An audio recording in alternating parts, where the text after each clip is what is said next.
Hey, hello, welcome to my new mini vlog. And as you know that, एक दिन की छुट्टी लेकर मी डायरेक्ट हॉस्टेलवरून आपले घरा. आता घरी आलो आणि शेतावर नाही गेलो. It is impossible. म्हणून माझ्या दोन सावित्री आणि सुकडा पेलवांना घेऊन मी चाललो नेचर्स ब्युटीचा आनंद घ्यायला. भाई, इतकी दिवसांच्या मोकळा श्वास घेत होतो जसा काय.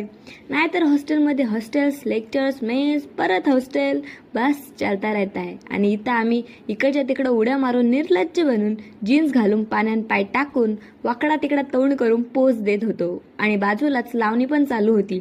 ती वाली नाही र, शेतावरची लावणी. या चिंबोरीला पळून जाताना बघून माझ्या फ्रेंडच्या एक्सची आठवण झाली. मला नाही माहीत का, इथं सुकडा पेलवांचा जीव चालले चिंबोरीचे मागं, पण तरी ती नाही भेटली चिंबोरी. रोशनी आणि सिद्धी इतका कष्ट घेऊन कोंबडी डान्स करून शेतामध्ये एंट्री घेतच होत्या. आणि बघता बघता 2 तास झालं भाई, आम्हाला समजलं पण नाही. आता तुम्ही ही शेत जमीन बघत असाल बरोबर, तर ही दुसऱ्यांसाठी ग्रीनरी असू शकतं, पण आमच्यासाठी इट इज लेगेसी ब्रो. आणि हे बाबांनी लावलेले आंबे.